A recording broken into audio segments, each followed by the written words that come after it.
bom dia ou boa tarde para todo mundo, obrigado por ter vindo, muito bom a gente estar aqui, quero agradecer já logo de cara o Fernando por ter vindo da Vtex para falar de um tema que é tão importante, tá tão relevante hoje, né? O mercado está passando por uma transformação bastante profunda. A gente veio de um período onde os investimentos eram tanto quanto desenfreados, né? O uso do capital meio inconsequente nas empresas, para ir para um momento onde as escolhas precisam ser mais certeiras, né? Acho que o mercado financeiro está se transformando muito rapidamente. Há um problema muito sério de frete, de custos de frete, ainda, principalmente frete marítimos. Enfim, o mercado está muito diferente, né? E aí esse tema, né, de digitalizar o B2B entra de uma maneira assim, muito relevante, muito significativa para se adaptar a esse momento do mercado. Vamos lá, Fernando. Obrigado, prazer ter você aqui. O que você tem para dizer? Como você acha que a digitalização pode ajudar as empresas nesse momento, nesse processo? Primeiro, boa tarde. Obrigado pelo convite, eu que agradeço. Eu acho que a tecnologia tem sempre esse aspecto, né, que talvez é um pouco clichê, né, que a gente pode navegar bem tanto na escassez quanto na abundância, né? Quando a gente fala de escassez, você usa a tecnologia para você fazer redução de custos e tudo mais. Na abundância, você vai fazer investimento para trazer mais receita, né? Mas o que eu acho interessante foi até um artigo que teve da Forrester no final do ano passado, ainda quando não estava todo esse cenário piorado, vamos assim dizer, né? Que eles disseram que a palavra da vez de 2022 seria escassez. E eles davam algumas dicas que como a gente pode transportar isso para o B2B, como que a gente pode transformar isso para o mundo dos negócios, né? O que eu achei bem interessante de trazer aqui ele fala assim, para você voltar ao básico, voltar a olhar muito para o consumidor. Por que o consumidor ele chega no seu site, por que ele está consumindo o seu produto, voltar essa atenção para o básico, assim, né? E para o mundo B2B, falando de e-commerce aqui, falando um pouquinho de plataforma, não necessariamente e-commerce, a gente está falando de e-commerce no geral, né? Digitalização, dá para você ter algumas ações em relação a isso. Uma das coisas que eu acho que vem melhorando é que antigamente, nos últimos 5 anos, 6 anos, né? Já vou falar antigamente aqui, a gente seguia muito o que as Big Techs acabavam colocando para a gente, de vamos tentar consumir o máximo de dados possíveis e depois filtrar aquilo que a gente precisa. Eu acho que quando a gente fala de escassez, você tem que usar isso com uma inteligência maior, você primeiro fazer as perguntas corretas para conseguir extrair o dado que você precisa. Então isso eu acho que está mudando radicalmente já, o pessoal está concentrando os esforços para coletar o dado correto em cima das perguntas que você faz e não coletar de forma indistinta. Esse é um primeiro fator. E com isso você faz o uso da tecnologia para você não ter todo esse esforço. No B2B, falando de experiência própria aqui, né, que eu trabalhei durante muitos anos numa distribuidora de tecnologia aqui em São Paulo, inclusive aqui perto. E eu lembro, falando de digitalização, da operação, o que era muito complicado, por exemplo, você manter um site atualizado. A gente tinha uma equipe de especialistas de produto, que eles todo dia gastavam, sei lá, 1 hora, 1 hora e meia do seu trabalho, atualizando vitrine, deixando o produto correto. E sempre, isso que era um detalhe importante, sempre com o olhar do fabricante. O fabricante falava, olha, estão saindo tais produtos, ou eu estou com esse agent aqui no meu estoque, coloca esses produtos na vitrine. Então, assim, na prática, você percebe que era um olhar muito mais do interesse da cadeia do que necessariamente do que o cliente precisaria. Hoje, você tem ferramentas, por exemplo, de recomendação que a gente estava conversando, que vão te entregar, rapidamente, você pode instalar um script em 1 semana, para você trazer recomendação de produto, sem você ter esse esforço no seu back-office, pagando via modelo SaaS. Então, eu acho que esse é um fator para você começar a colocar, olhando a escassez, redução de custos. Isso é um ponto legal. E aí, para mim, isso puxa o que eles colocam no artigo também, que é a questão de CX, Customer Experience, né? Falando de CX, eu gosto de separar em duas partes. Primeiro, você tem que ter um olhar para quem não está digitalizado e para quem está digitalizado. Quem que eu considero que não está digitalizado? É uma empresa que vende, sei lá, menos de 5% do seu faturamento não passa, ou dos seus pedidos, é melhor, né? Menos de 5% dos seus pedidos não passam pelo canal digital. Essa é uma empresa que não está digitalizada. Essa empresa tem que fazer um esforço, na minha opinião, imediato para apostar na digitalização. E um número mágico que a gente traz assim, de pesquisa de mercado é que em 2 anos essa empresa tem que colocar 15% dos seus pedidos de forma digital. Esse é o benchmark que você tem que ir atrás. Isso que é legal, né? Você ir atrás e se comparar com o mercado. Então, 15% é um número legal em 2 anos. E eu posso aproveitar? Claro. Adicionar uma dessa? Porque aí eu acho que fica aquela pergunta: como buscar esses 15% de faturamento no canal digital? É digitalizar a sua base, digitalizar a sua pirâmide, a base da sua pirâmide, né? Então, um dinheiro que já um faturamento que já existe, passar a ser digital, ou buscar dinheiro novo? Quer dizer, o digital consegue te dar uma capilaridade, consegue atender com um braço que às vezes sua força de vendas não consegue. Equilibrando as duas coisas, de um lado é mais fácil, do outro, como que é? Na minha opinião, o mais prático, né, falando de B2B, é que, imagina, você já tem uma carteira de clientes. Você pega distribuidores, fabricantes, o cara já tem uma base de mais de 1.000, 10.000, 20.000 clientes.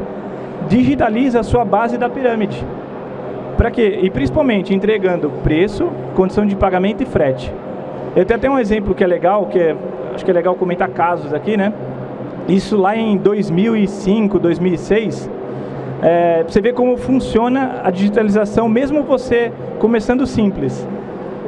Na época, nessa distribuidora, a gente fez uma parceria com um dos maiores bancos do Brasil para vendendo para os funcionários 5 modelos de notebook de uma grande marca.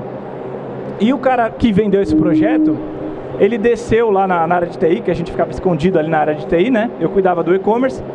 Pô, cara, fechei essa parceria com esse banco, com essa empresa. Falei, porra, que legal, cara. E pra quando que é? Isso era uma quarta, quinta-feira. Ele falou assim, ó, pra segunda-feira. Eu falei, olha, pra segunda-feira eu consigo uma página estática que o cara vai clicar, vai cair um e-mail pra alguém e alguém vai tirar esse pedido. Ele, porra, você consegue isso? Eu falei, consigo.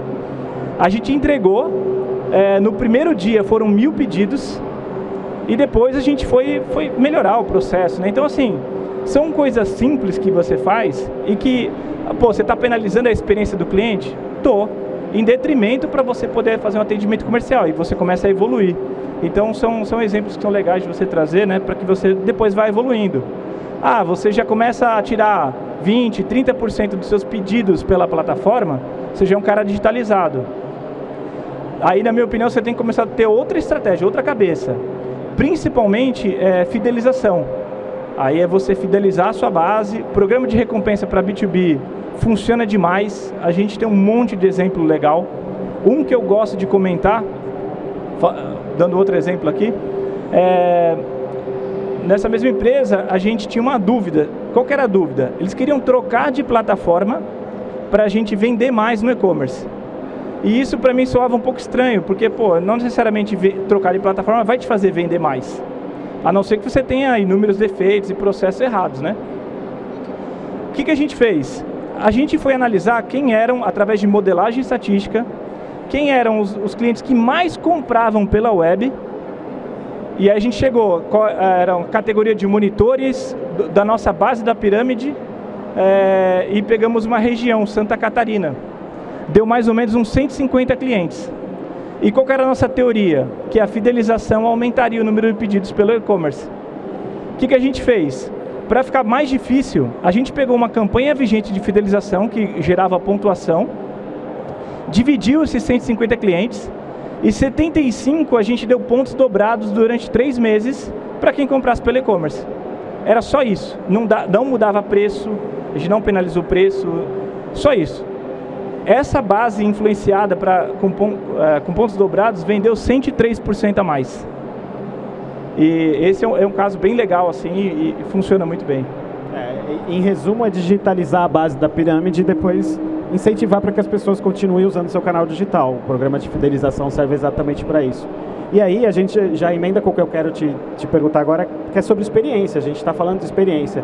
Por mais que seja um negócio B2B, né, business to business, mas é uma pessoa ali do outro lado, né, que tá, ou é o seu vendedor, ou é o seu cliente. Então você precisa ter estratégia para que a experiência dessa pessoa seja boa. Né? O seu time de vendas ali não vai digitalizar o pedido se ele não tiver uma boa experiência fazendo isso, assim como o seu cliente também não vai fazer isso, né? O que dá para fazer? Boa, isso é legal. Uma experiência bem interessante que eu passei, eu estou no e-commerce B2B há 22 anos, né? E a gente sentava do lado da equipe comercial. Então, do meu lado direito ficavam mais ou menos o televendas, que tinham mais ou menos umas 90 pessoas. Do meu lado esquerdo era o marketing. O que a gente viu um pouquinho no começo, umas discussões entre algumas pessoas que... imagina, isso lá no 2002, 2003. O vendedor vai deixar de existir, né? Era o papo lá atrás. E foi legal que a empresa que eu trabalhei sempre apostou muito nas pessoas, muito no vendedor, né? Então a gente teve uma sinergia muito boa de colocar esse vendedor para digitalizar ele. Então toda vez que a gente lançava qualquer ferramenta, seja ele um configurador, campanha promocional, a gente treinava o vendedor.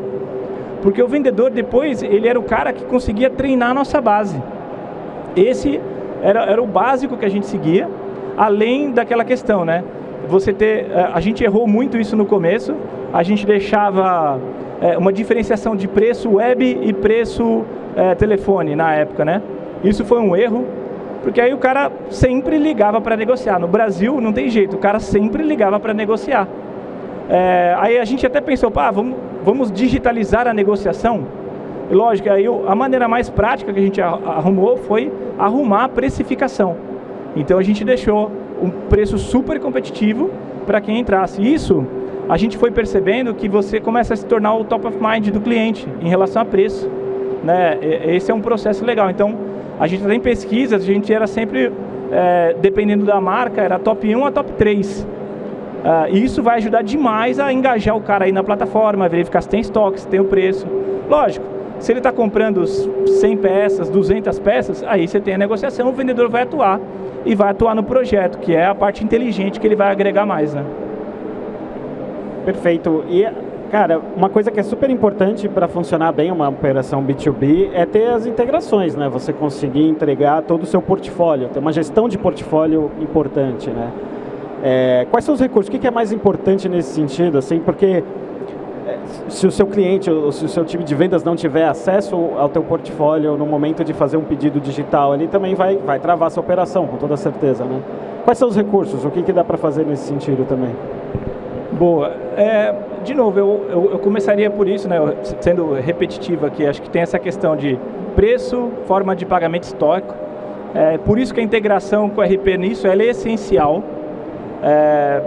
Começando talvez pelo mais complexo, que é o preço. Por quê? Primeiro você tem que analisar qual que é o ponto da cadeia que você está. Se você, por exemplo, você é um atacadista, um distribuidor, você está vendendo para o revendedor. Cara, qual que é a primeira dificuldade? Quando o seu cliente está entrando no site, ele deve estar com abas abertas de outros concorrentes seus. Então você tem que estar com o preço certo, você tem que estar com o imposto já calculado. Então essa integração é essencial, que você consiga ou trazer o preço que está no RP ou calcular sobre demanda. Depende muito do caso, depende muito de quantos NCMs você tem, depende se você vende para uso e consumo, se você tem substituição tributária. Tudo isso tem que entrar na análise dessa integração. Quantos centros de distribuição você tem? Essa, para mim, é a parte crucial do projeto. Se você fizer isso bem feito, para mim isso é o 80-20 do projeto. Falando do Brasil, falando de B2B. Aí depois você tem outra parte, chegando no checkout, né, que é importantíssima. O frete, eu acho que é tranquilo até de resolver, você tem uma integração de frete ali, e isso geralmente não é tão complexo. É complexo quando você tem o ST na nota, você tem que pensar nisso. E depois, no final, as formas de pagamento, para mim, tem que estar integradas junto com o RP também. Por quê? Os clientes vão ter condições de pagamentos diferentes. E dependendo de como é o seu RP, a forma de pagamento que você entrega para o cliente pode mudar a tabela de preço. Dando exemplo, se o cara compra em 28 dias, é um preço. Se ele comprar 30, 45, pode ser outra tabela. Então, a cabeça que você tem que ter na integração é como é que eu posso digitalizar isso para que, na minha opinião, isso é CX, né? Se o cara me ligar, ele tem que ter o mesmo preço, a mesma condição de pagamento e o mesmo frete. Senão você está canibalizando uma das duas áreas e você não está entregando uma experiência para o cara. Essa é a experiência fundamental para o B2B. O cara poder fazer o trabalho dele da maneira mais rápida possível, com a informação precisa que ele possa ter na mão. Porque do outro lado, muitas vezes, é um cara de balcão, ele está em alguém com outra linha, ele está no WhatsApp negociando com alguém, né? Então esse para mim é o básico e é o que tem que ser muito bem feito e construído, independente de plataforma, independente de VTEX, esse é o projeto que você tem que estruturar muito bem ali, que é o core do negócio. E indo nessa linha que o cara está ali no telefone com os concorrentes, está em outros sites, está fazendo a comparação ali na hora. Como que o Marketplace participa desse processo? O Marketplace para B2B também é uma realidade, né? Acho que tem até um slide que é bem interessante. Aqui fala um pouquinho de Marketplace, né? A gente fala bastante na VTEX sobre comércio colaborativo, né? Eu acredito que no B2B tem muitas palavras que são bonitas, mas que elas já existem há muito tempo, né? Quando eu escutei falar a primeira vez de Omnichannel, eu achei bonito, mas pô, o B2B sempre foi Omnichannel. Você não pode entregar uma experiência que não esteja integrada, né? O Marketplace também não é muito diferente. Uma coisa que eu estou achando que está muito interessante que está acontecendo agora o que você via no... Quais são os... o que está acontecendo em relação ao Marketplace? Primeiro, os Marketplaces estão ficando nichados, né, no B2B. Então você tem, por exemplo, e a gente acaba não conhecendo muito, né, porque a gente acaba conhecendo muito do nosso segmento, mas se você entrar na parte de alimentos, já tem um Marketplace que ele está começando a tomar mais espaço, em bebidas, na metalurgia, cada setor está criando o seu próprio Marketplace, então você vai ter uma concentração muito grande. Na China já tem uma concentração muito grande, né, eles estão bem avançados nisso. Esse é um fator. Então você vai ter marketplaces nichados. E o segundo ponto que acho que para a gente aqui vale mais no dia a dia, assim, se a gente puder operacionalizar isso, que eu acho que é interessante, estão caindo algumas barreiras. Um caso que a gente tem de exemplo, que é muito legal, é uma empresa da Romênia, duas empresas da Romênia, uma chama F64, que é um varejista. E o principal foco deles é a parte de câmeras digitais, então eles atuaram bastante nessa pandemia com isso, né? E do outro lado, quem fornece... tem uma empresa chamada Dacris, que é uma distribuidora que fornecia material de escritório. Aí o que foi natural, né?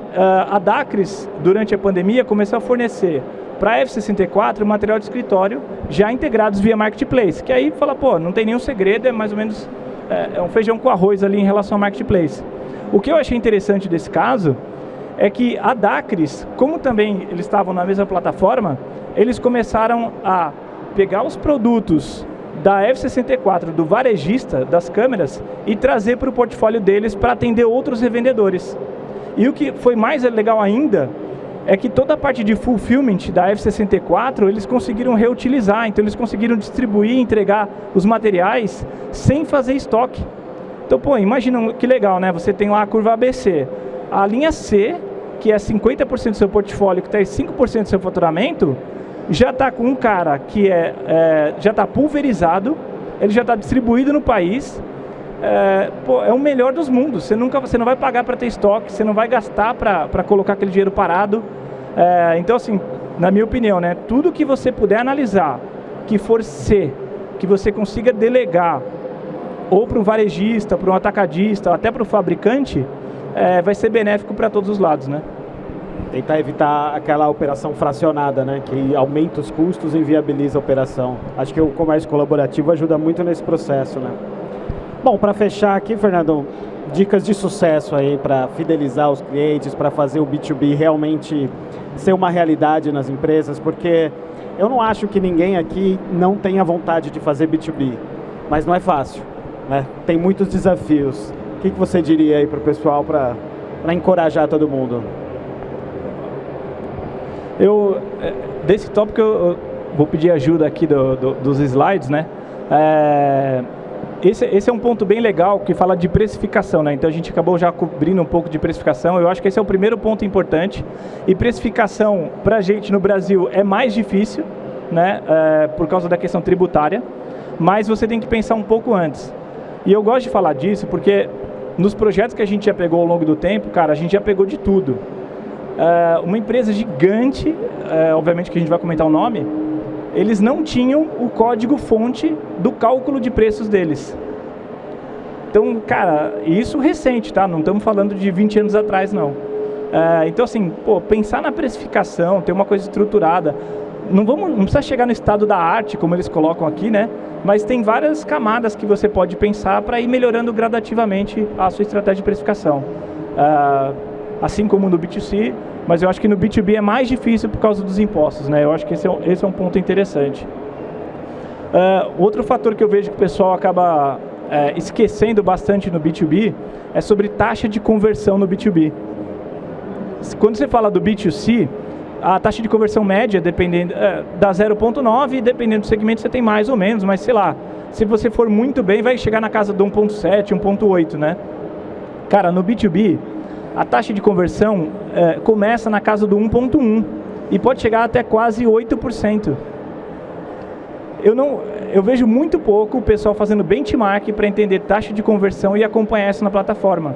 É um negócio que você pode começar hoje a fazer, sabe? Vai lá, olha como que você está fazendo. Eu acho que isso é uma dica de ouro, assim, porque quanto mais você se aproximar, pelo menos do benchmark, você sabe que você está rodando legal, né? E não está deixando dinheiro na mesa, né? Era isso, vou deixar aqui já o contato. E por último, programa de fidelização, né? Eu acho que, sendo repetitivo aqui, mas é legal comentar, trazendo um outro caso que eu me lembre que é bem legal, a gente rodou um projeto há uns 4 anos atrás, com uma outra distribuidora, aqui em São Paulo também. Imagina, eles estavam começando o processo de digitalização, em 1 ano e meio, e quem estava tocando a operação era um alemão sistemático chamado Sigmar, um cara sensacional. Então assim, logo em pouco tempo ele já estava ali na casa dos 15% de pedidos sendo tirados pelo e-commerce.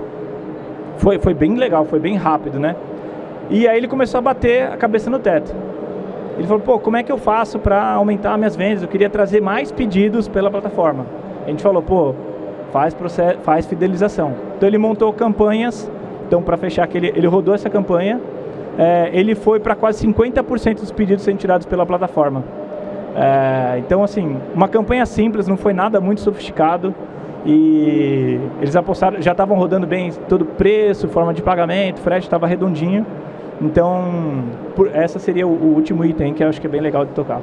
Lembrando que o conceito de marketplace também entra aqui na parte de fidelização. Tem o case de uma empresa que faz o B2B e aí, né, vai acumulando pontos ali conforme vai colocando pedidos, e para trocar os pontos tem um marketplace que usa o próprio motor da VTEX, né, trazendo outras lojas VTEX para colocar produto ali dentro do marketplace, e aí os vendedores, os clientes podem fazer a troca por ali mesmo, né?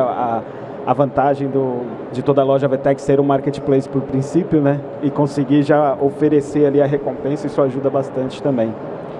Fernando, super obrigado, cara. Eu que agradeço. Muito bom ter sua presença aqui. Aí vou aproveitar e fazer o papel do Guga e entender se alguém tem pergunta, fica à vontade, a gente vai responder. Tem perguntas? Tem perguntas. Oi, tudo bem? Tudo, e você? Tudo bem também. Só formulando aqui direito, você falou um pouco mais sobre distribuidores.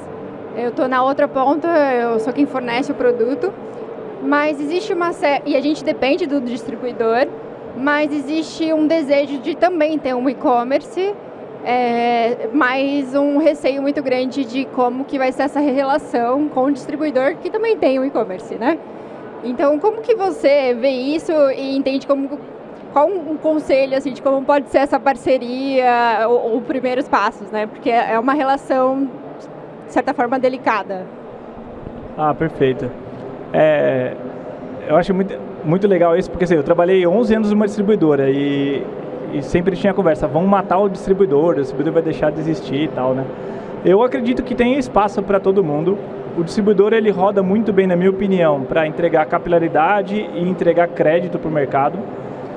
Então ele atende muito bem. E se você pegar, né, geralmente, né, não são todos os casos, mas geralmente a indústria, ela é muito boa de entregar caminhões fechados, mas ela ainda não consegue pulverizar isso, né? Então, para mim, a sinergia disso, acho que é um exemplo legal que a gente tem na Unilever da Espanha. Eles montaram um marketplace, tem outros casos no Brasil também, a própria Unilever aqui no Brasil também fez isso. A Unilever, ela montou um marketplace, com qual objetivo? Coleta de dados da ponta final, então ela consegue acompanhar o sell-in, sell-out daquilo que está acontecendo, isso é bem legal. Só que o que ela sabe? Ela não é boa em fazer fulfillment. Então o que ela fez? Ela convida todos os distribuidores dela para serem sellers nesse marketplace, só que não é seller, né? Porque ele vai fazer o ele faz o fulfillment. Ou seja, quando o cara se cadastra, bem prático, assim, ele se cadastrou, ele já escolhe qual distribuidor que ele está comprando. Então, dependendo do distribuidor, ele já tem um relacionamento, ele já vai ter preço específico para ele. Foi até uma evolução que a gente fez na plataforma, ele tem um preço daquele seller e aí ele compra. Comprou, todo o fulfillment é distribuidor, troca com o distribuidor. Então ficou uma relação muito legal e a marca da Unilever permanece. E a Unilever não quer fazer só isso, né? E outros casos também, daí isso é um exemplo, né? Se eu não me engano,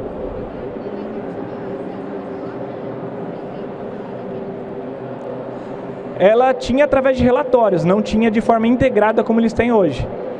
Então, quando, por exemplo, no modelo que está hoje, quando você cria essa conta desse distribuidor, ele sobe estoque e sobe preço.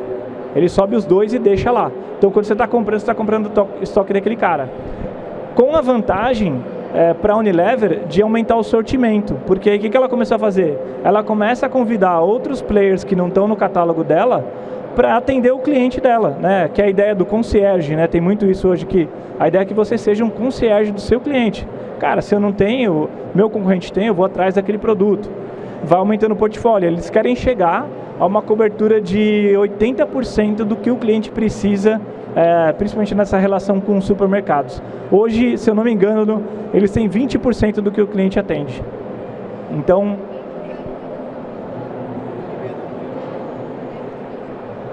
essa foi uma parte difícil do projeto que ela perguntou, né? Que é como que você tem que integrar todos os distribuidores com a plataforma.